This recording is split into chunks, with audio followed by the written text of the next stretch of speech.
Welcome everyone to the fifth webinar in our series, Regulation and Ethics from Guidelines to Enforcement. It's a part of the AI and Public Health Expert Dialogues that's being co-hosted by PATH and OECD and convened under the Public Health Impact Through AI, the PhixAi initiative. For those joining us for the first time, PhixAi is PATH's regional flagship initiative to shape the AI for health ecosystem by accelerating innovations that advance health equity and universal health coverage. My name is Resham, and I oversee this initiative and the dialogue series. I'm delighted today to be joined by an incredible panel of speakers representing diverse world regions as well as organizations and perspectives. Also joining me are my colleagues Priyanka, who leads the MedTech vertical at PATH, and who will be moderating today's session, and also my co-host Eric Sutherland from OECD, who will offer his opening and closing remarks. This session brings together distinguished experts from different organizations and to discuss predominantly on how we can translate ethical principles, frameworks, regulatory frameworks into actionable systems of accountability for AI in health. We invite all participants to post your questions in the Q&A box throughout the session. And the speakers feel free to answer those questions live. And also, we will resurface again during the open discussion post our 2 rounds, where the speakers may also respond directly to the audience. With that, I'd now like to hand it over to my colleague and co-host Eric for the opening remarks and context setting, and then to Priyanka to take it forward from here. Thank you so much for your time. And thank you so much, Resham. It has been absolute pleasure to be co-hosting this series with PATH in the last several months. And today's topic in particular, I think is really, really crucial because there is a lot of sentiment that regulation, why do we need it? Is it really that important? And I would argue that regulation is the very thing that provides trust and confidence in the use of these new tools and technologies. And when done well, can actually be an enabler to simplify both the ability to implement new tools, but also to effectively scale those tools so they are much more cost effective over the entire ecosystem. So if we want a health system to be equitable, effective, and efficient, you need to have a lens around regulation and ethics. And I know we're going to be hearing about that a lot from our panel today. So I'm really, really excited by this discussion. Over the span of our work, we've been reflecting in areas such as workforce and even the resource constraints and financing, and importantly, the culture of the overall system. And I think that really underlies as an overall theme. You need to have a culture of action, a culture of making the progress we need in order to unlock the value of these systems. And as we are making progress, we need to make sure that we have the protections that are in place. So it's both of those things. How do we act and act carefully?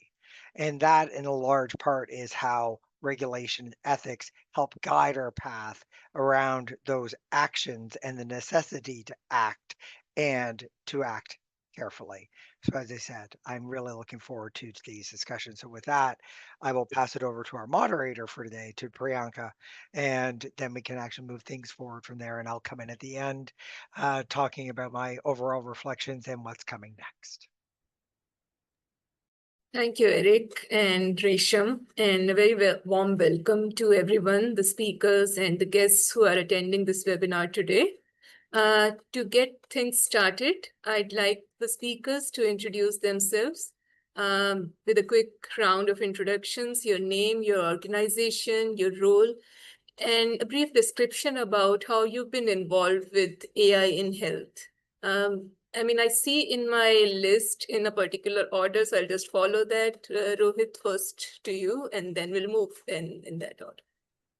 Hi, and thank you very much for inviting me and inviting the World Health Organization. So I'm Rohit Malpani. I work as consultant / advisor for the WHO on the ethics and governance of artificial intelligence for health, which involves working both with people at the WHO and with governments and with experts that we convene basically to develop principles, rules, and norms to guide the design and deployment of AI in health.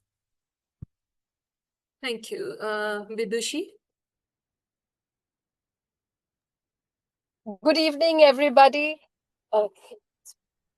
I'm working with NITI Aayog right now, and I have been with the Government of India for a quarter of a century. And during that period, I have worked in various sectors, ranging from women and child to technology and electronics to non-tax revenue collection to health to cabinet secretariat. So I have done all those sectors in the government, and now I'm in NITI Aayog, and I call myself an AI researcher. And right now we are developing a strategy around AI in healthcare. So that is my work right now. Thank you, Vidushi. We move on to Osama. Hello, everyone. Good morning, good evening, good afternoon. This is Osama Elhassan. I'm actually a software engineer by training, carrying more than 25 years of experience, mostly in digital health. I wear many hats. So initially, I'm the part of the team who developed the digital health strategy for the Emirates of Dubai. I work for Dubai Health Authority on this perspective. Apart from that, I'm the chair of ZIMAM, which is a non-for-profit organization that focuses on professionalizing digital health. And I believe that AI is becoming a big chunk of that. I'm also a member of the International Society of Telemedicine and eHealth, which also virtual health becoming another big trend beside AI that will shape the future of healthcare delivery. Thank you. Thank you, Osama. Paul, you're next. Thank you, Priyanka. Hello, everyone. My name is Paul Campbell. I am the Chief Regulatory Officer with Health AI. Health AI is a not-for-profit agency, the global agency for responsible AI in health, and we're working with governments around the world to be an implementing partner with them to help them build regulatory capacity for managing AI in healthcare. I'll explain more about that in due course, but as it's just the introduction, I'll pause on that. A couple of other facets to my life. I've been at Health AI for a year now. Prior to that, I was the head of software and AI at the UK regulator, the MHRA, where a couple of programs you may have heard of, things like the AI Airlock, the Sandbox, and the Digital Mental Health Project work. And prior to all that, I effectively have 2 decades of being a clinician in the NHS. I was a functioning doctor for 2 decades. I'm retired now, but so I've got a strong clinical background, and in all of that clinical time, I was always connected to all of the digital elements of healthcare. So, in summary, that's me. Thank you. Thank you. And last but certainly not the least, Anusha, over to you. Good evening, everyone. I lead health systems and policy at Remedio. At Remedio, we're a health technology innovator based out of India. We make AI and devices specifically for diabetic retinopathy, glaucoma, and age-related macular degeneration. A lot of my work involves deploying an AI in the field with governments, with nonprofit organizations, and private sector players. And I'm really looking forward to the discussion. Thank you, Anusha. I guess we're all looking forward to a very insightful next 1.5 hours. And to set the tone to that discussion, my opening question to all the speakers, and this comes in the context that you've all seen how AI ethics frameworks, the enforcement practices, say in the form of regulations, and institutional roles interact on the ground. Now, through these experiences, what does effective and context-aware ethics in AI mean to you? I think we can follow the same, order in which we had the introduction. So I think, Rohit, you could go first. Sure. So I think just to start, so the WHO's work on ethics is sort of part of a wider framework that is both convening member states to be able to develop sort of a global roadmap for artificial intelligence in health and digital health. The work that we do on ethics and governance of AI for health has been very much grounded in trying to convene sort of a multidisciplinary group of experts that are sort of from all the different regions and have different levels of expertise and perspectives that are sort of trying to formulate rules and guidelines. And I think that has been difficult in part because we're obviously in a period in which both international cooperation is declining, and there's also sort of course, a lot of commercial competition that is guiding a lot of AI development. But what I think it actually looks like in terms of being successful or sort of ways that we've tried to do this, I would say is three.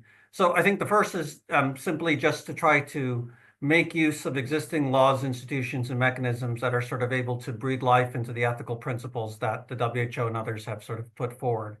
And so, for example, for research on artificial intelligence, which I think really can often be the foundation for the eventual development of tools and technologies that are deployed. One of the things that we've tried to emphasize is how best to use research ethics committees that really are the first point of contact between the development of an AI technologies and the standards that should be applied. And I'll come back to some of the challenges that is involved with that, perhaps in this and maybe future remarks. I think it also means applying existing data protection laws that were obviously developed often before the onset of AI, but are sort of means to safeguard privacy and autonomy and ensure data security, and to put forward some standards on transparency. And then, I think obviously some of the other speakers can speak much more to the regulatory standards that do exist and that in some ways can be applied to ensure that AI applications meet basic standards of safety and efficacy. And then I think also there is sort of the ability to use existing laws and in order to use litigation, for example, to be able to hold developers responsible and accountable for their practices. And I think some of you may have seen a headline that, for example, Character AI, which has been developing chatbots that have been linked to some really serious mental health challenges in its underage users, has now facing a lot of lawsuits, and has just announced a ban on the use of its chatbots for people under the age of 18. But as I was alluding to, in I think a lot of cases, these laws do not apply perfectly. And so what we have tried to think about is then what changes we have to make. So as I was mentioning with research ethics committees, we see that there's a really large gap between what they are intended to do and what they're supposed to now regulate, both in terms of the principles that they define that often aren't necessarily sort of up to date as it relates to AI-related health research, and then also the capacity of research ethics committees themselves to be able to provide recommendations for such research so that it can actually be carried out effectively. And then I think that the thing that the WHO is grappling with now is what do we have to invent that doesn't yet exist? So what are sort of new, for example, ethics committees that might have to be convened to be able to review AI-related health research, or what sort of regulatory bodies do we need, especially to sort of address those technologies that sort of fall within the gray space between what is clearly something that falls within the remit of regulatory agency and otherwise might be ignored. Very, very insightful points for us to take home. I think I would also want to hear from other speakers. I think Vidushi, if you could also share your reflections on the question. My question was, through your experiences, what does effective context-aware ethics in health AI mean to you? Thank you, Priyanka, for that question. And thank you for this very good opportunity, this organization of webinar by OECD and PATH. And there is a lot to think and to say, because I personally feel health is not a sector like any other sector, And AI, again, is a very, very evolving technology. Technology per se creates a lot of challenges, and artificial intelligence, as we are seeing it unfold, it is evolving every minute. So how are we as regulators, as trying to fathom what is happening? Very few people are in the technical know things. What is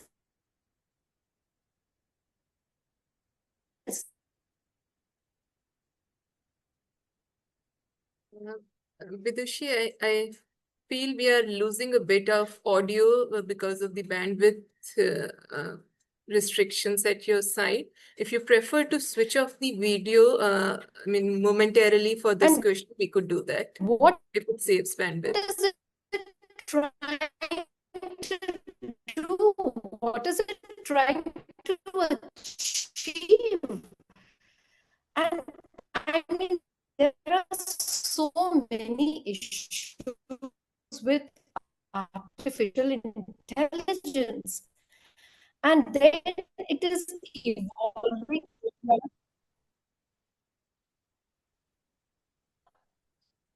That okay? How with me? I think we are intermittently losing your Can you hear? internet. What we can do is, in the meanwhile, you could find a better spot where internet connectivity is relatively better. But for the interest of time, we could ask, move to another speaker for this question, and we'll come back to you while we have the other speakers covered. I hope that is okay. Yeah, sure. Sure. So I think we can move to Osama. From your experiences, how do you reflect on this question?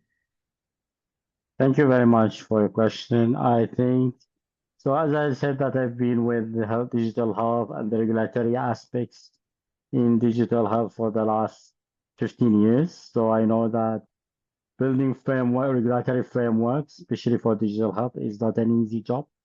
Maybe building some sort of regulations and policies could be, I can say, even 10 or 15% of the effort. But actually operationalizing these kind of frameworks is the most complex part.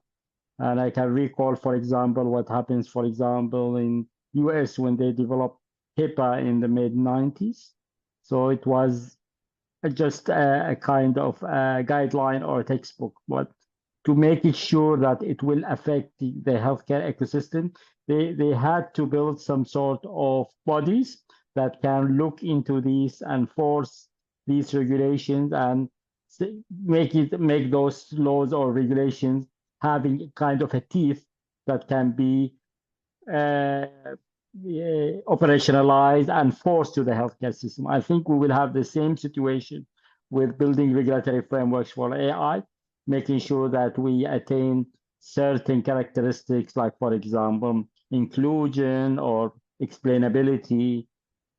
It's easy to put formulas for that or formulate regulation, but making sure that these guidelines are respected as we go, it will be a really big challenge. So I think that we need to focus not only on building the regulation, but how to operationalize them, especially with the complexity of healthcare system that we see every day. Thank you. Yeah, I think it's a great take-home message that respecting what you design and operationalizing that. With that, Paul, would you like to share your perspective on the question? Sure. Thank you, Frank, again. So I'll take maybe the health AI perspective on it, what we're actually doing first, and then some of the reason behind it. So we're working with countries around the world, with government departments.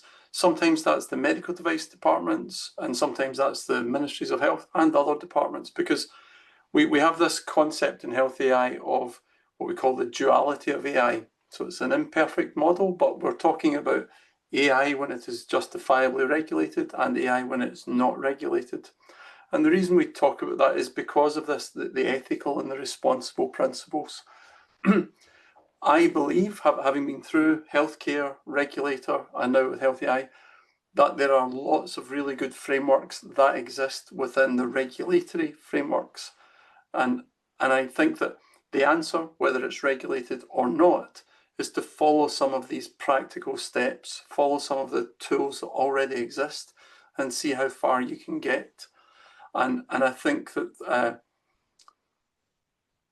often, and I'm going to, maybe this is, I'll nudge the audience a little bit here. I think often the phrase, the regulations are a barrier, I think is maybe not entirely true. And I'll explain more about that as we go through today. But I think when people, if they ask the questions around an ethical principle, your concept was the ethical principles, we should look at, in a proportionate way, about the benefits versus the risks. Another speaker mentioned that healthcare is different. It is fundamentally different. It's not that, you know, you may lose out in the booking of tickets or something like that. It's that harm may occur. But it's also combined with the benefits of advancing the improvements in healthcare. So fundamentally, we always have to ask of the benefit versus risk. And I put it in that order: benefit first and then risk second, because we are trying to advance, and AI does, even already, is bringing great benefits to healthcare. But we always have to responsibly ask, what are the risks? If Osama mentioned there about HIPAA, you know, if you can come out with guidance, and people should maybe follow guidance, you know, a guided framework, but when they don't, that's what leads ultimately to the introduction of regulations. And therefore, going back to the ethical principles, I would say that anyone involved in this should be a responsible actor. They should be thinking, we have to consider the benefits and the risks. We have to look at what are the responsible frameworks we should be considering around privacy, around data, around transparency of information. You know, these things should all be considered. Taking these ethical principles to heart would be good. I think the issue has been for many, it's like, okay, even if we believe in the ethical principles, how do we practically do anything with that? And I would point to the fact that, you know, in my experience, I'm not saying that the regulatory frameworks are perfect. Just to be clear, I'm not saying that, but I think for many people on many occasions, they would get you 80 or 90% of the way down the journey that you need to go on, because people make often unfounded claims. In the medical regulatory field, you would call that declare your intended purpose. And I think being forced to declare the intended purpose and then justify that with evidence would improve the trustworthiness of AI phenomenally. And ultimately, that would empower people to purchase it, buy it, use it. And ultimately, that could bring benefit to healthcare. There you go. My opening gambit, Priyanka. Yeah, and certainly some very, very valid points, which are going to be taken forward in the discussion today, but also, you know, as the ecosystem progresses, it's something to ponder upon much deeply. Coming to Anusha, you represent a for-profit section of the ecosystem. What are your reflections on this question? Thanks for the question, Priyanka. So for us as innovators, you know, and technology innovators, I think from that perspective, if I were to look at the question, and also as innovators that work very closely with organizations that adopt the technology itself, I think context-aware ethics in AI should be practical, it should be inclusive, and it should also be very representative of the realities of that particular context. It should be in response to the, you know, the local realities. So when we talk about fairness, transparency, accountability, I think a lot of the times as developers, you know, it's something that we incorporate while developing the AI models, but it's also to take a step back and ask the question, are we inclusive in creating and in the development process? Are we inclusive in the validation process, even in the deployment process? So I think those are questions that we tend to ask ourselves often. And also, we work in contexts where there's a digital divide. You know, there's digital infrastructure in some geographies, and there isn't a similar robust infrastructure in other geographies. So our AI solutions that are being developed, are they in response to this reality? Are we ensuring equity? Are we dividing the population further through these innovations, or are we bridging the gap in terms of the digital divide? And finally, I think there's always a push to innovate, and it's always sort of exciting to do that. But I think it's also important from an ethical perspective to ask the question: are we addressing the priorities of the community, of are we answering the right questions? Are we developing technologies to answer the public health priorities, so to speak? So it has to be in response to those needs, and not sort of fit a solution where there's no problem in place, right? So I think that's kind of the perspective that I would have more from a pragmatic perspective in terms of development, deployment, and how all of this translates in the real world. Thank you, Anusha. I still don't see Vidushi intermittently. I think she was able to join. But while we wait for her, if there are any speakers who would want to reflect on the points being shared by other speakers, maybe you align with them, but want to build on the discussion, or if there's something that you think of differently and want to share your perspective, open the floor for that discussion. Bianca, I'll jump in just with one other sort of additional thought. And as I've outlined from my histories, like I've worked with this from both the digital and the regulatory side of things, and AI really, really exposes the frailties that exist in any country and around the world in digital architecture infrastructure. There's all sorts of challenges, interoperability, and they have existed for a long time. The attempts to use AI technologies is so dependent on that working well that it exposes that pre-existing frailty. I've also mentioned how this is both regulated and unregulated, and it's a merging of the digital world with the regulatory world, and it's healthcare, and we've got developers, and we've got technologies that challenge our idea of how products can work at a societal level, at an ethical level. This is the absolute definition of a complex system, right? So complex systems require networks and require, deep consideration, some experimentation along the way. But what they really need in a complex system are enhanced feedback loops.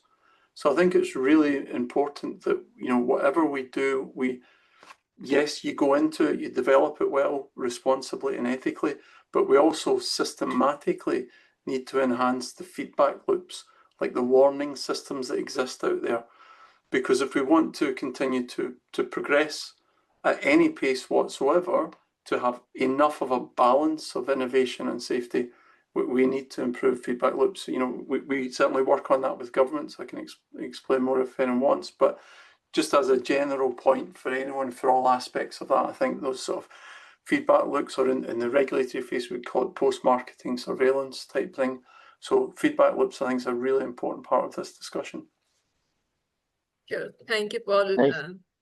I think I need to add here one point. So speaking from the regulatory point of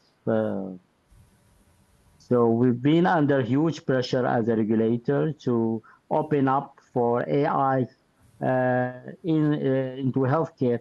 And this is not only just to improve healthcare or to improve the outcomes of healthcare system, but also that's under the umbrella of a bigger vision on improving also the digital economy. So we are in a pressure also to open up the space for innovative companies to come to the market, to have their own investments, to have their own trials with hospitals to prove the validity of their care or their AI model. So it's really a huge pressure.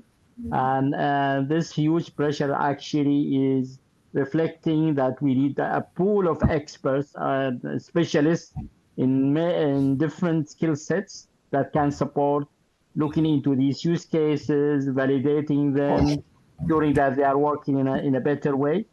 So that's a really, really huge investment. And I believe that most of the regulators across the globe, they have this kind of pressure, more or less, and they have kind of like selected between difficult options, either to absorb the whole cost in terms of workforce, in terms of monitoring systems in the regulator, or distributes some sort of these risks or these burdens to the healthcare system and to the providers.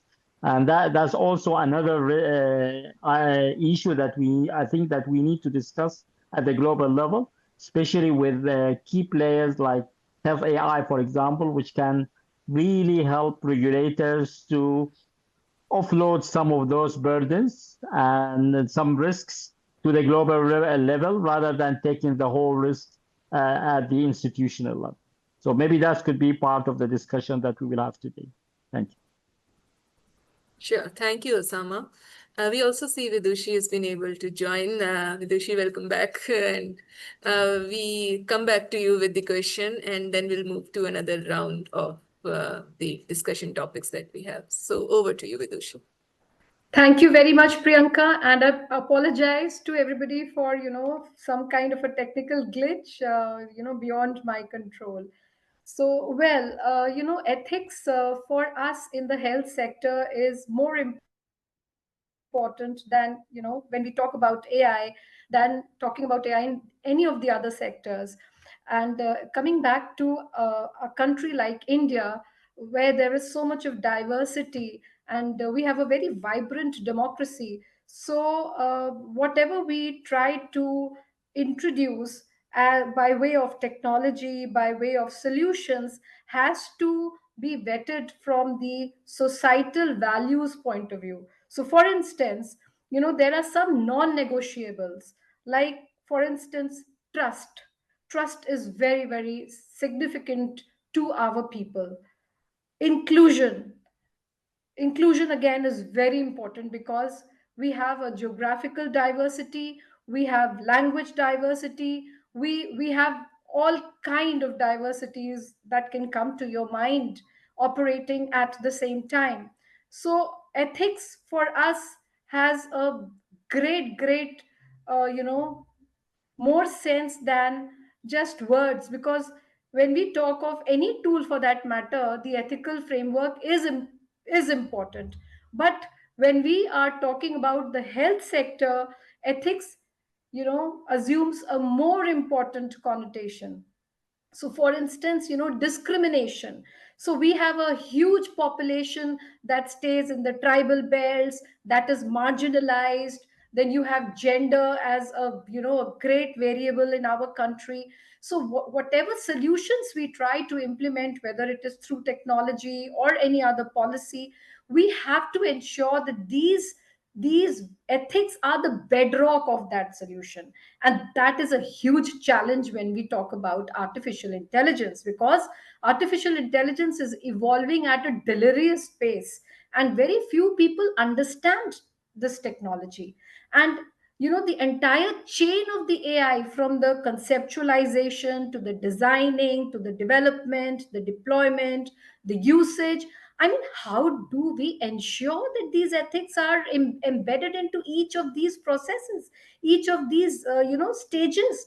That is a huge challenge for us, and we are trying to build upon the societal values that we have inherited from the past and which we are very proud of. But with AI, a lot of caution is required, and we need to work together with the engineers, the designers, the people from health, specialists of health, specialists on sociology, society. They all have to come together when the thing is being conceptualized, and it's easier said than done. And that coming together is such a huge challenge for us. So, well, that's what I would like to say at the outset. Thank you. Thank you, Vidushi. You actually set the tone for our next set of discussion. And while we fundamentally acknowledge that ethics are a big part of governing AI in health, but there is more to it. There is more to translating these ethics into governance, and then how institutes can collaborate to translate these shared principles into, say, equitable and effective practices. And that's where we have our next set of questions. These questions this time are more expert directed. So these are going to be contextual with regard to your organization and your set of expertise. And with that, I think I'll move again to Rohit. Rohit, WHO has come up with the AI ethics guidance, which is a global benchmark. And yet we see that there are challenges in aligning with, say, national level, system level complexities. And you've been very critical in developing those frameworks. So through your experience, how can global actors and national regulators strengthen governance and system alignment? This is much needed as a backbone of an enforceable AI governance. There's also components like respecting regional differences, there are differences in resources, ethics frameworks, and also the institutes are also sometimes at different level of maturity. So what's your take on that? Yeah, I mean, I think just to start contextually, even to develop these guidelines or guidance at the international level, it's been challenging. So, the WHO had developed one set of guidelines or guidance, on the basis of artificial intelligence before the emergence of generative AI, and then very quickly had to try to adapt and evolve to the sort of explosion of generative AI applications and technologies and the rate at which it was growing. Without really having a full understanding of all of the uses and use cases that were going to emerge.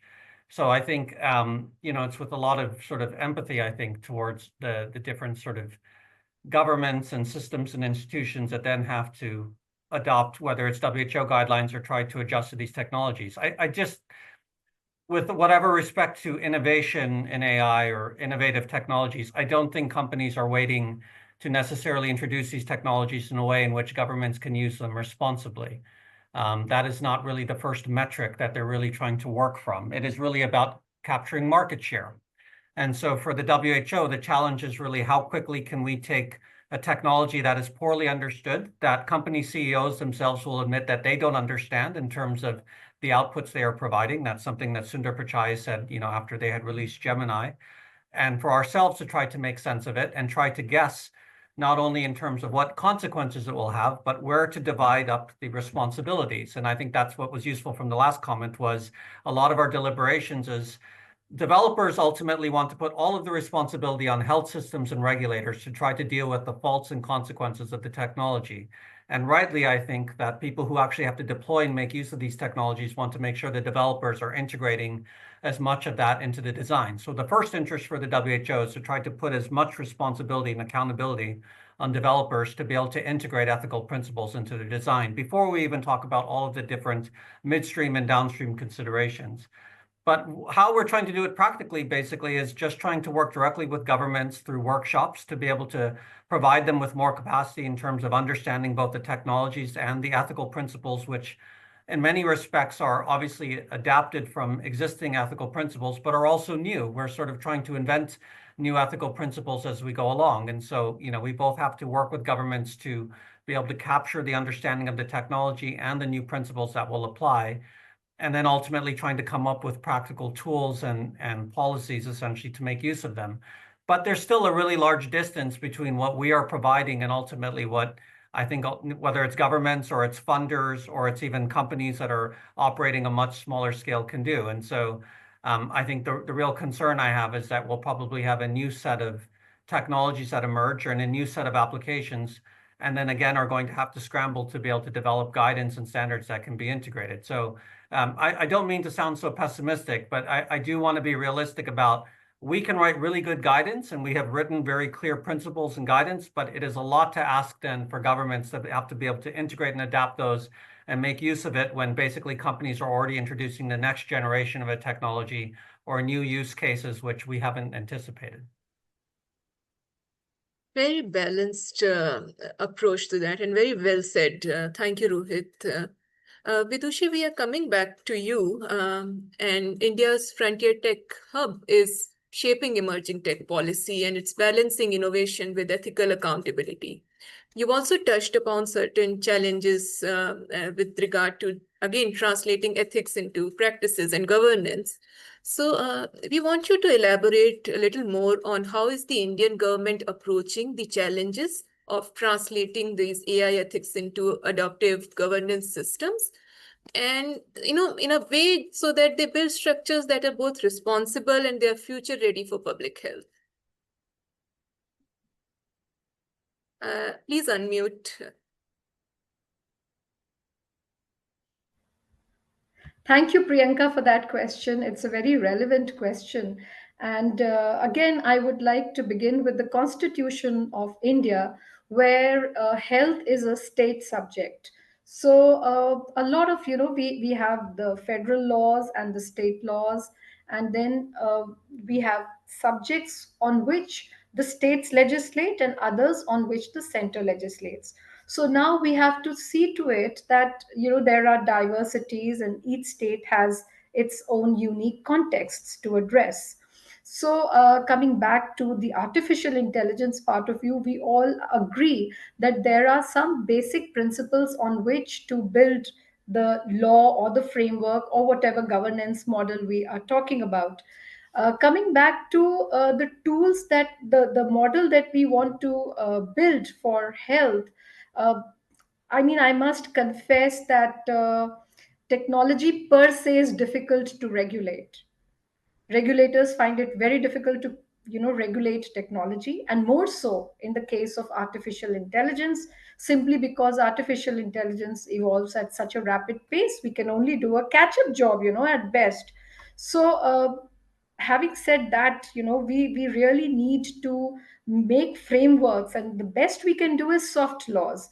We can do recommendations, we do guidelines, and we try to make guardrails.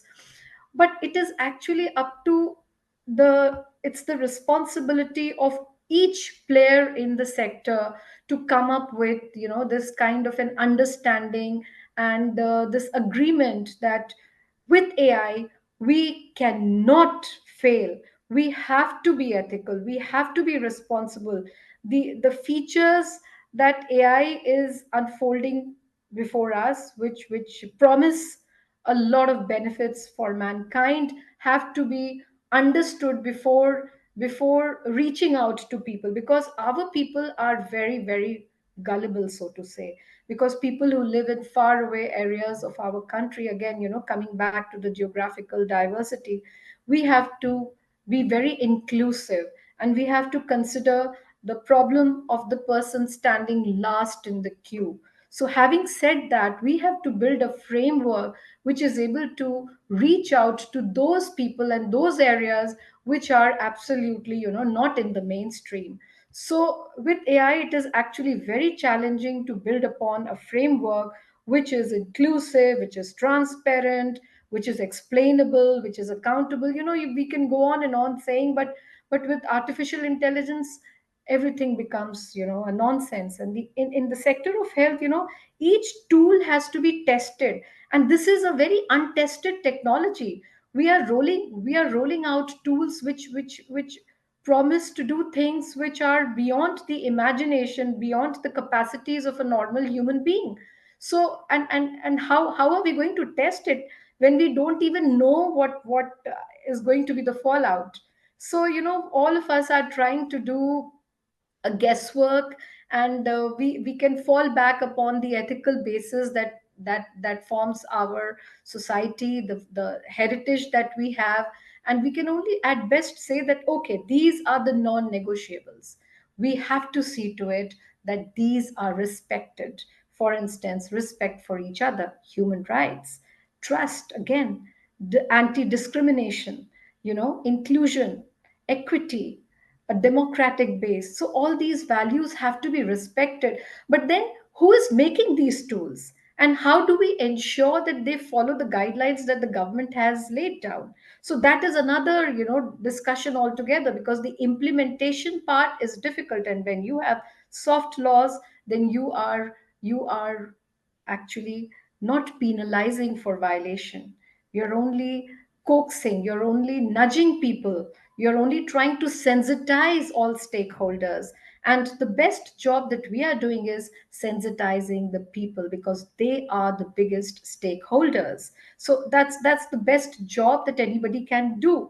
And as we are trying to understand the technology, we are coming up with laws, like we have the DPDP law, we have guidelines by ICMR and CDSCO, which licenses the medical tools. They have made a very good licensing form wherein it is mandatory to spell out the dangers, the risks that are foreseen in a tool before launching it in the market. So yes, the sectors are taking their respective, precautions and safeguards, but we don't have an umbrella legislation or an umbrella framework. So I think that in the case of artificial intelligence, we need a sectoral approach rather than, one size fits all.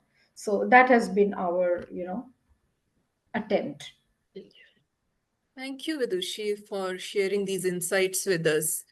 And we also see, different regions come with different experiences. And having said that, I think we would want to hear from Osama. Osama, we see that Gulf member states have been moving fast on digital health and AI adoption and regulations, whether this is through national data strategies or through interoperability standards. So how are the governments across the regions approaching AI ethics? And when I say this, I would want to understand this both upstream at the policy level and also downstream at the implementation level across the health systems. So Osama, we come to you now with this question. Thank you very much. I think through the last 5 or 6 years, there have been tremendous progress in this perspective. So I think that we had a very good exercise, at least in the last 4 or 5 years, to regulating what we call the health data streams and health data integration. Like, for example, in UAE, back in 2019, we came up with the first ever federal law for healthcare data. We called it the ICT law for healthcare. That was a really, really great journey.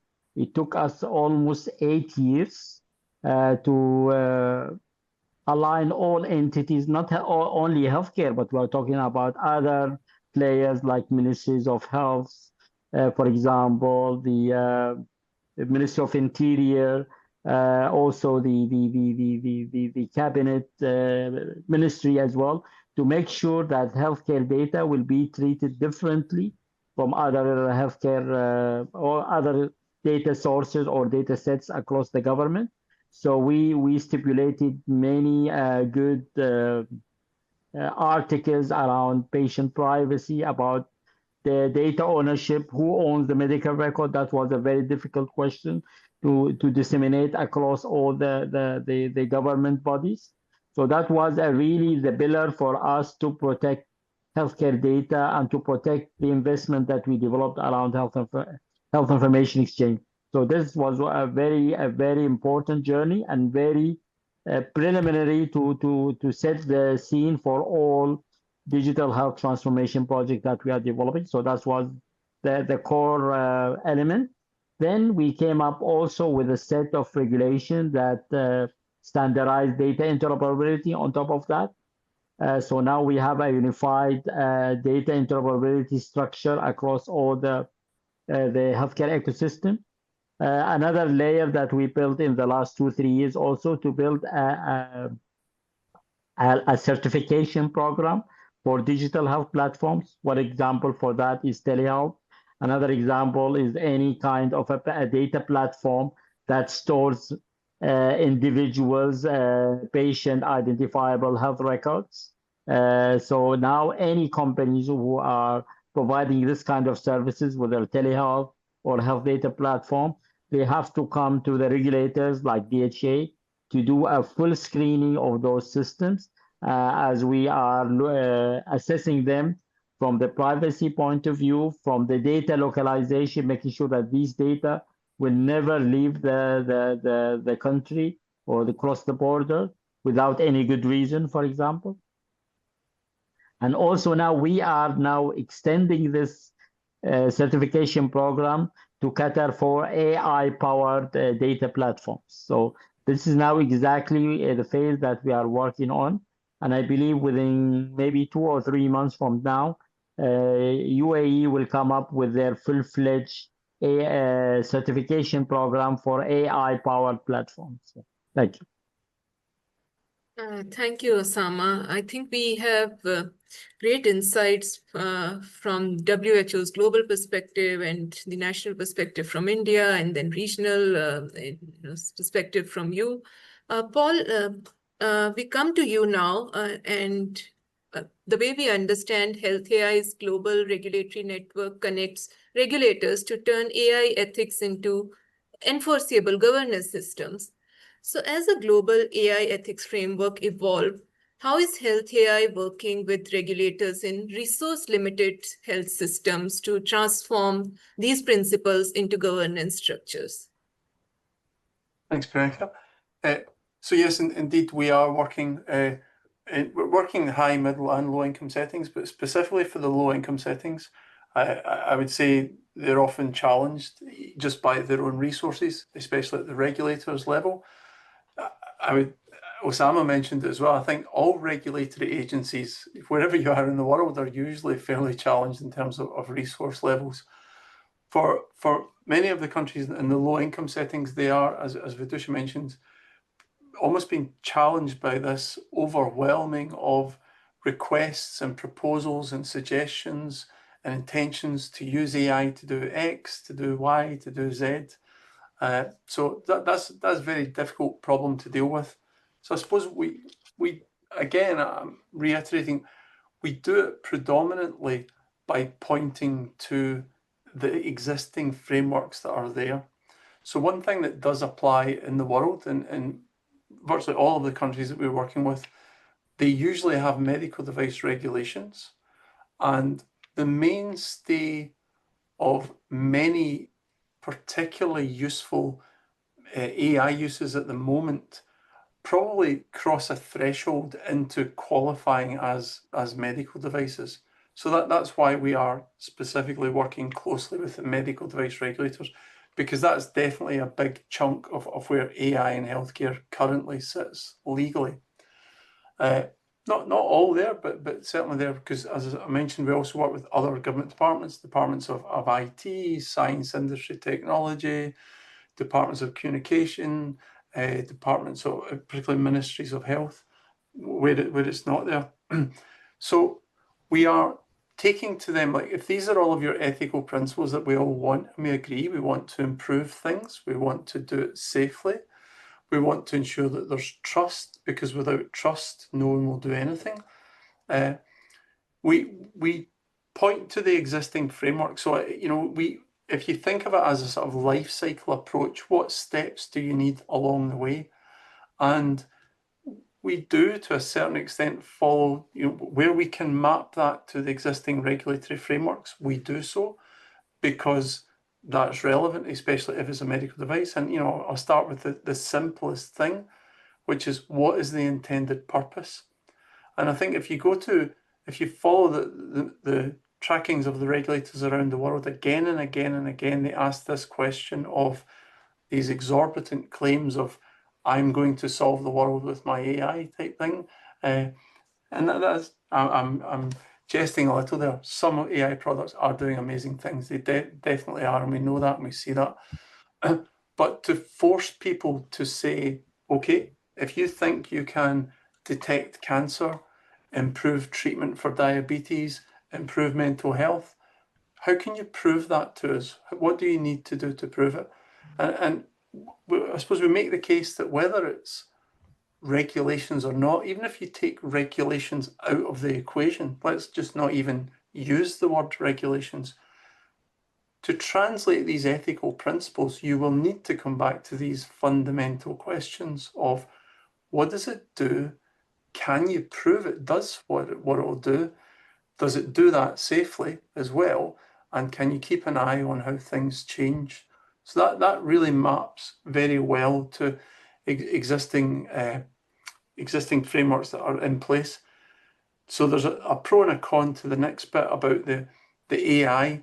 Sometimes AI, particularly generative AI, I think I would touch on at the moment, really challenges, the world of a product that can change in front of your eyes and give you, in a way, random answers. It's hard to work out how to govern and how to regulate that. And if you look at the pace of the layers required, that's why the world is moving to a stage of more so guidance, sort of like regulatory light, but guidance heavy, because the technology is moving. But there's another side to it. The technology is moving fast. The principles remain mostly the same. Human principles of what's good and bad and right and wrong have been pretty stable for millennia, basically, and they don't really change that much. So that in one sense, it becomes really relevant to not talk about the technology, but to talk about the function of what it's doing. And I think that can be a really good grounding point. And the last thing I was saying, that by talking about the function, what does it actually do? In the low and middle and income settings, it allows you to open up the philosophical and the scientific and the regulatory principles of benefit over risk. What does it actually do? And is that something your country really wants? Can you say the benefits outweigh the risk, but in the local context? So the benefits and risks from one country to the next are quite different, depending on the tool you're using and depending on the healthcare issues and depending on the policy issues of the country. So we work really closely with countries to understand each of those dimensions with them, set their, address their knowledge, their understanding, their awareness, and then with that harnessed, help them sort of navigate specifically to the bits that they need to address and advance in their infrastructure and their governance, and so that they are equipped with the right steps and frameworks to take to go back to the manufacturers and ask these valid questions in a way that's useful, meaningful, and will help direct them to the best of the technologies that will actually work for them. That's what we're trying to do at HealthAI. Yeah. And not sure if you said that by design, but that brings me to the manufacturer we have in the room, Anusha. To a certain extent, we see that the journey from, say, drafting and enforcing ethical guidelines to innovating, deploying and scaling responsible AI is often complex and it's often non-linear. So as an innovator, what stands out the most to you about how that process unfolds on the ground for an innovator? Thanks, Priyanka. So from the innovator's perspective, I think one of the things that's extremely striking to us is, ethical frameworks cannot be sort of thought about later in the process. So it has to be embedded very early on. So right from designing and development. So for example, when we decide on data sets on which the models are trained, so they need to be extremely diverse and unbiased, even in the clinical validation process. So in terms of how the algorithms are validated, also we have to embed the machine accuracy and machine training principles. And also from the perspective of deployment and real-world implementation, we have to incorporate these ethical frameworks. So I'll give you our example at Remedio. So a lot, the AI development is led by a clinician. So our chief medical officer also leads the AI development process. So inherent to the process is whether the technology that we're developing solves a clinical problem. If it solves a real world problem, it could be used by clinicians on the field. So that's the first question that we ask and sort of ensure that buy-in occurs before the development of the solution itself. So we bring to the table clinicians and key opinion leaders and public health stakeholders. So essentially, we bring them along the journey in the development process as well as the validation process. So to us, I think, like ethical guidelines aren't merely checklists. So there's always like an alignment between like the innovation itself and whether it's ready to be used, if it's going to be accepted, and that's a journey in itself. Similarly, I think as technology, in our case, if the AI for diabetic retinopathy glaucoma is developed, is the infrastructure, the health systems infrastructure, is it ready? Is there institutional readiness to be able to adopt this technology? So we work with the systems themselves. So essentially, like the role of a manufacturer or a developer is not confined to just developing, but we have to go a step further to ensure that the system itself is prepped and is able to adopt the technology. So from my perspective, I think, ethical guidelines themselves, they cannot be looked at in a vacuum or in isolation. It's iterative, it's relational. So we have to get innovators, policymakers, clinicians, communities on the same table, and they have to co-own this journey together. So that's kind of the way that, I mean, it's a very ideal scenario that we're talking about, but we do make attempts through discussions, through, by having enough representation in our board, in our, development process, as well as the validation process, so that in the absence of like a framework in some cases, when we started developing AI very early on before CEDESCO could look at ways by which they could regulate it, I think we learned from other regulatory bodies and sort of tried to incorporate this process within our own development journey. Thank you, Anusha. I have one quick question for our speakers, and this is open to anyone who would want to chime in. There's one thing that has been a little embedded in the conversation, but I wanted to bring that a little upfront, as this is a challenge which is more specifically being noticed for AI, and that is the speed of innovation and how regulations are matching that speed, and how do we ensure that the accountability in AI for health, and again, health being a very different kind of sector with a certain sense of responsibility inherent to its own nature. So how do you balance the speed of innovation and the accountability in AI for health? I'll just jump in. I mean, I appreciate you saying that, because I think people don't say that enough. And I think there's sort of a bit too much of rose-tinted glasses, in my opinion. So take the United States. That has still the world's largest drug regulatory authority. And there are thousands of AI applications being used in the United States right now in their medical system that are unregulated.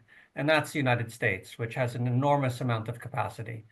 And so so this isn't just a function of the speed, it's also just a function of the capacity of governments to be able to oversee all these technologies that can enter into their health systems with very little friction.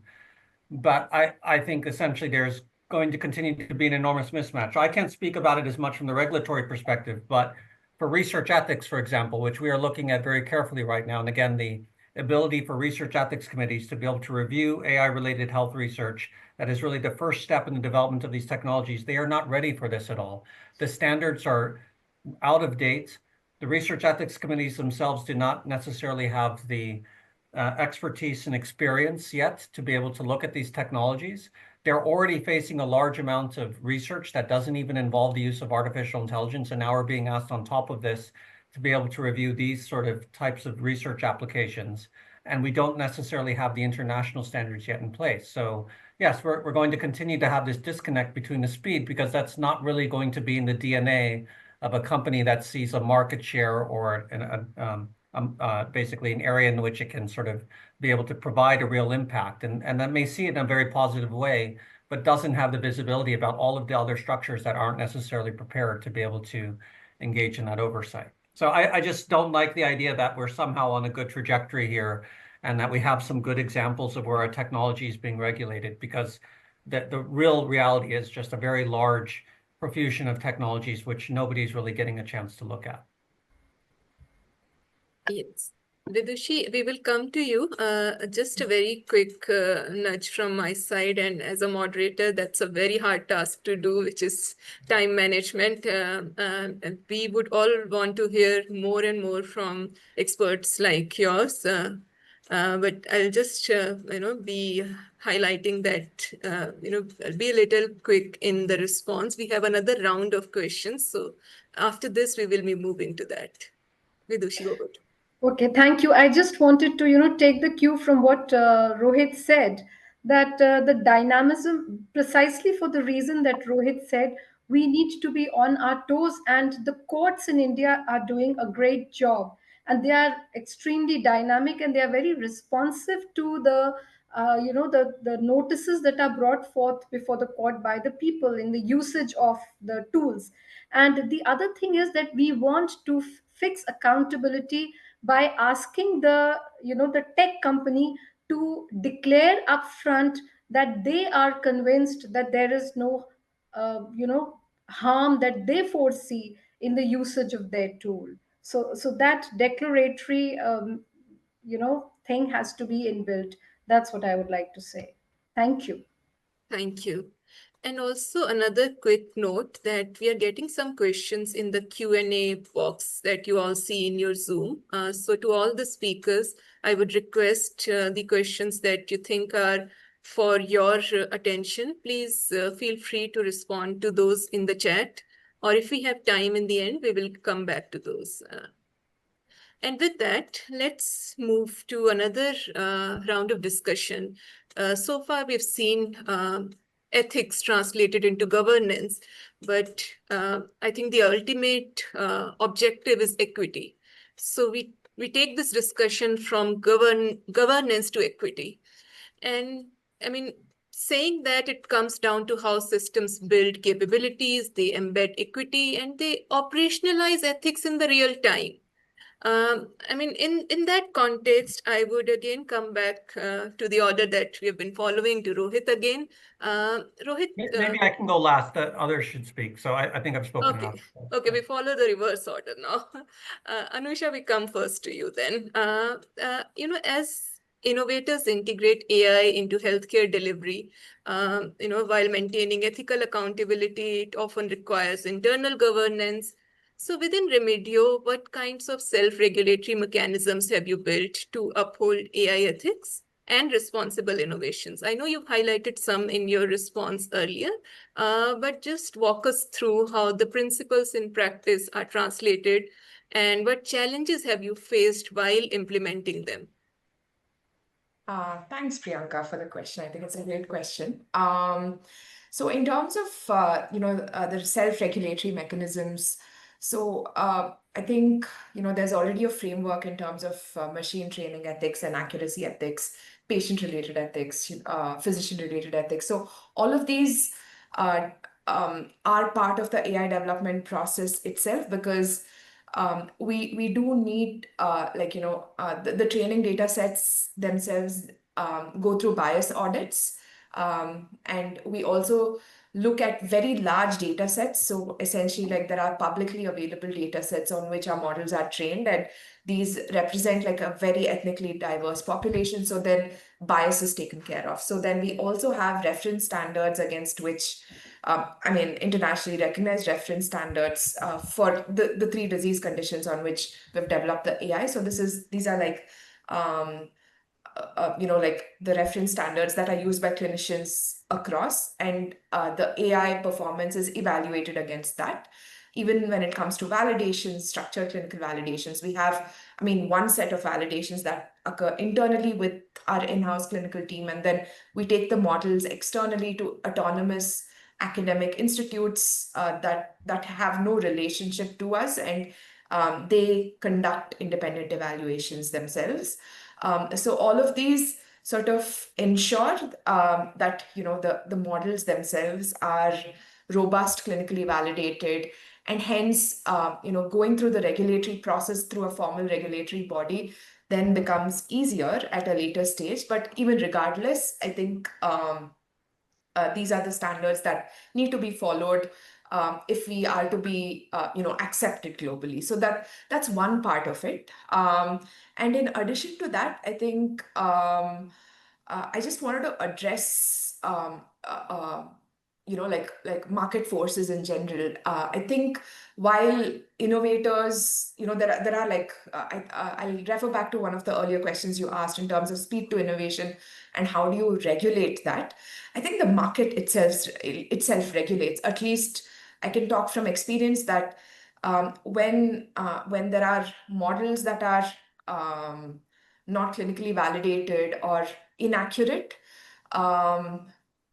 There is no adoption. I mean, at least this is anecdotally, I can talk about experiences that we've had around. I haven't looked at the literature, but I think adoption and acceptance becomes much harder in diagnostic settings, especially because you are working, in our context, you're working with highly skilled clinicians who do have access to information and literature. So acceptance of these models becomes harder versus, I think, regulation around AI solutions that are directly made available to patients. I think that's where regulation perhaps is much more important. But here in our context, because the models are actually used by clinicians, I think that there's a level of quality that's already built into the system for them to accept. And if we don't build solutions that are acceptable as per like clinical standards and regulatory standards, the business model doesn't work. So I think I just want to bring in that perspective as well. So there's a sort of like market regulation that occurs anyway, in addition to the regulatory bodies coming in to regulate the AI and the robustness and the clinical validity in itself. But yeah, in terms of other ways by which we kind of look at self-regulation, so there are internal processes. We do have ISO standards, as well as we are compliant with GDPR, as well as in India, for example, the Data Privacy and Protection Act. So all of these tend to be standards that we anyway have to comply with, and hence that kind of sort of builds into the entire system, right from development to deployment. Thank you, Anusha. Paul, I'm coming to you probably with a difficult question. What more can be done? What more can be done so that the benefits of responsible AI reach the underserved community? And how can we embed equity into regulatory practices? I mean, it largely remains uneven, but what's the way forward? Thanks, Priyanka. You're interested in this and not taking too long to answer it, but there are multiple layers to that question. Even, for example, the word equity. What does that mean? In what context do you mean equity? Do you mean, for example, equality? Is it equality of access, or is it equality of performance? If you mean equity in terms of I suppose that's also a version of equality, like bias, the bias that can exist, where some people are excluded from the training data, and therefore then when you deploy the model, it disadvantages one group of society because it was never fundamentally trained in that model. Training data wasn't there. You can have, I think, a very prevalent issue. I think thinking of the low and middle income countries is, for those who know that the major data sets in the world there's not that many of them to a certain extent, and they are very, very skewed to the global north, the high income countries, males of a certain age. So the data sets are very skewed. So if I go to more looking, it's the lower income countries, which predominantly in the southern hemisphere, one thing that could really improve that is capturing data from these countries, so that then the training data will be relevant to the population in question, and that becomes a really important feature. Again, I'll not explain it, but the multiple layers of that. If you want to start capturing data, then you're going to have to do a lot of work in your digital infrastructure for the country. So that's a particular challenge as well. There's a corollary to that, though. Even though the performance may not always appear perfect and the data may not appear perfect, the training data may not appear perfect, you also have to consider the benefit and risk analysis. So wherever you are in the world, those benefits and risks may change. So you may have an opportunity to at least start the journey by using what you would think is an imperfect data system or a training data system.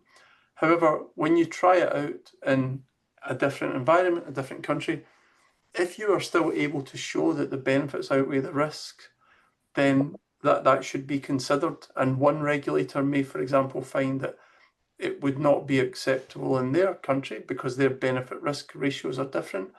And yet in another country, it's not. So I think one thing that can be done is to understand that dynamic nature of benefit risk assessment. The other thing, many of the regulators in the world are talking about introducing something called predetermined change control plans. And Anusha mentioned some of the value of using these frameworks. So predetermined change control plans can be used at the point of implementation to say, okay, we've tried to implement it, but in a different environment, it appears not to be working well, but we've already set ourselves in advance a sort of preset amount of actions that we will take to try to improve or restore or enhance the performance of AI tools. So I think, understanding that process, that you can set yourself a bar, manufacturers can set the bar, regulators can accept that. You can lay out steps that you will take, and therefore you follow that in a robust and a repeatable way. That brings with it some trust and some safety benefits. And then you can attempt to restore your product to that predetermined bar that would be acceptable for you. And you combine that with the benefit risk assessment. So I think being aware of that, and we work with regulators to make sure that all parties are aware of that, I think these can be beneficial steps. And one thing, if I may say, I think Anusha's touched on this, and I think this is a really important feature. Many people who, when you dive down below the high level, we need equity and we need fairness to the frameworks, the standards, the processes that you do to that. When you actually get into that, you usually end up with a much better understanding of your product, much better control of your product, a much better ability to explain it to a healthcare system. And that's more likely to lead to a trust and understanding of what your product can do. And at that point, you're actually more likely to have someone be prepared to buy it and use it, and more likely to get the benefits from it. So I'll stop at that. I think those are some sort of practical sort of steps that can be taken and considerations that go into this. In the interest of brevity, I'll stop there, but I'm happy to take any other questions. I see there are some questions in the chat, some of which are, again, these are multi-layered answers, which I'm happy to take on if we've got time at the end. Yeah. Sure, Paul, but feel free to type in the response in case we are short of time towards the end. And with that, we come to Osama. Osama, Gulf region has set a very good precedence in terms of how rapid the digital health expansion is happening. And that also sort of serves as an example that can provide insights on balancing the speed of innovation with ethical oversight to other countries and other regions. So my question to you is, from your contributions in building digital health systems across the GCC region, what mechanisms have helped translate ethical principles into enforceable practices? Thank you very much for this question. I think one of the key takeaways from our experience in the GCC in general and UAE in particular is including stakeholders from the beginning. So I can give you one example. So when we started developing our framework for health information exchange and building a unified medical record across Dubai or across cities, we started 5 years ago a journey on assessing and improving the digital maturity across all hospitals and clinics. And we developed a citywide program for assessing digital maturity. And that was a tool for us not only to understand the maturity of every hospital in Dubai in terms of digital transformation, but also to provide them with the kind of a gap analysis and approach on how to improve from stage to go to a higher stage. And I think that was a very vital for our journey to accelerate the onboarding of the healthcare ecosystem into the health data exchange platform. So I believe that engaging stakeholders at the very beginning sharing with them the vision, providing them with the tools that can allow them to fast track their onboarding is very key. So even this applies also for AI, our AI strategy. So we shared with them our vision. We allow them to engage with AI providers, companies, startups. We provide them some sort of kind of a free playground. For example, we developed something called a sandbox, which can allow them, even before applying any rules or regulation, to test some AI algorithms in a very controlled area, an environment or domain with real data sets. So this will give them an exposure of the efficacy and safety of certain AI platforms or AI algorithms. I think the idea of the sandboxing is very interesting and can help a lot of countries to fast track the onboarding of both the vendors and healthcare organizations who wants to start their journey towards AI. Thank you. Thank you, Osama. And I would also request if you could see the Q&A box. I believe there is the first question which requires your insights, and if you could type in your answer so the attendee could also benefit from their specific query. Thank you. And we come back to Vidushi with the background and context, again, coming to the speed of innovation and how innovators and regulators need to talk with each other. And there is a very critical role of multi-stakeholder collaboration. But the question comes to how part of it. So how can this collaboration become a pathway to help align innovation, regulation, and ethics as AI in health begin to scale? So thank you for that question, Priyanka. And I think, again, I will begin with the democratic ethos that we have in our country. And it presupposes collaboration. It presupposes sharing of ideas and experiences.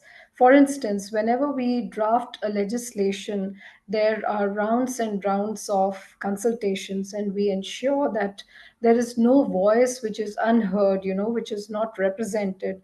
So the collaboration part of it is very much a part of our culture. And with AI, we know that it's a very interdisciplinary domain. And even when we are conceptualizing a solution, an AI solution, we would like to bring in people from the various walks of life, including the community.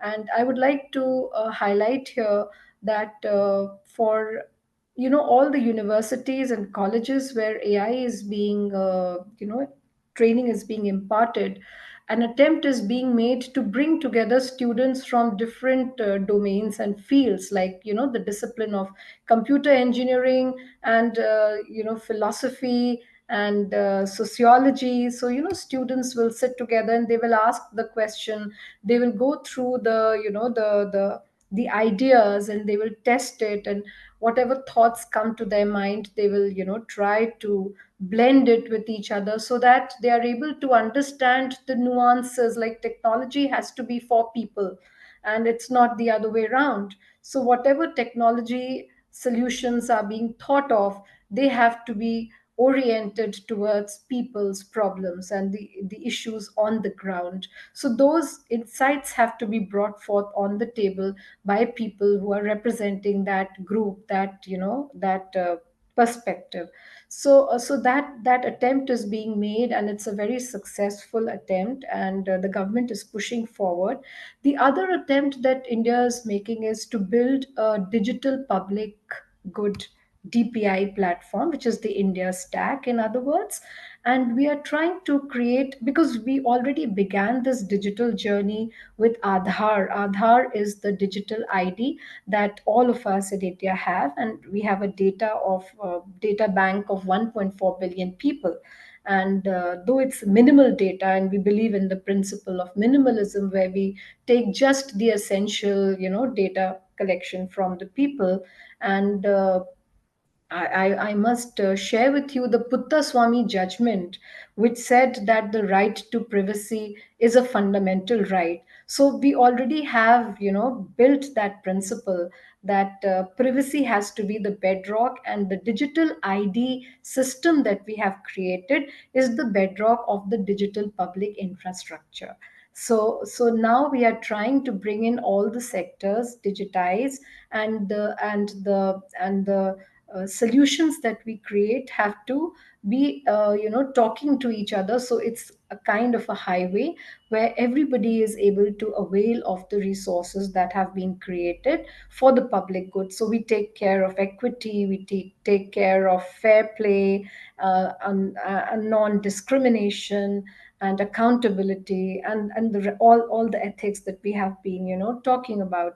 So that attempt is ongoing. It's a it's not a it's a process that goes on and on, because it's a very dynamic area.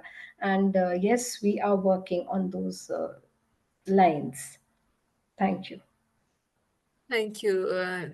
Very well said. I think the final questions then we come to Rohit again.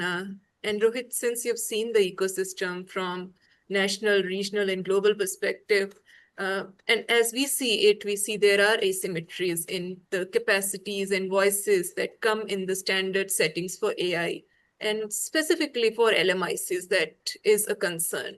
So from your experience, how can international institutions help ensure that LMIC regulators have an equal voice in setting the global standards for AI governance? Sure. So I'll be very fast. I think it's a question of representation and readiness. So I think first, WHO tries to practice what it preaches. So in the ways that we try to operate, we try to have that same inclusiveness and representation that we would like to see more broadly. Second, I think we are trying to provide as much technical assistance and resources as possible for countries to be able to develop their own perspectives and ideas, including operational guidance, and also just the scientific and regulatory literacy. So this is the same trajectory, of course, for the WHO for decades for pharmaceuticals. Third, I think it's important that countries develop their own national and regional approaches before they enter into international discussions. So one of the things that the WHO is trying to do is work with countries to develop sort of a structured method for assessing their readiness and capacity, and also to sort of make those initial tentative steps towards regulating AI across the life cycle. Fourth, I think really important, not to sort of start with the standards that are just written by the first countries out of the gate. So the tendency in the pharmaceutical space is to start with what's written in the United States or the United Kingdom or the European Union, which may not necessarily be the right approach or an appropriate approach, or sort of resource consistent. So it's to make sure that we are developing standards from the ground up, and not just simply what sort of especially high income countries sort of develop as the way forward. And I think the fifth is just a theme that you've come back to along again, which is the importance for patients. So companies are going to continue to deploy these technologies at a pace that ultimately regulators can't keep up with. But it's important for regulators to be able to build their approaches and to ensure that they can adopt these technologies at a pace that they're capable of doing so. Yes. Thank you, Rohit, for your response. And to the questions in the Q&A section, I hope that most of them have been answered, and some must have been answered during the course of discussion. But if there's any remaining, we would do our best to get back to you. But before we wrap up, one very crucial point, we come to Eric for his reflections on the discussion we had today. Eric, over to you. Well, once again, I would say that we've successfully tackled and framed out one of the most important areas of the responsible adoption of AI.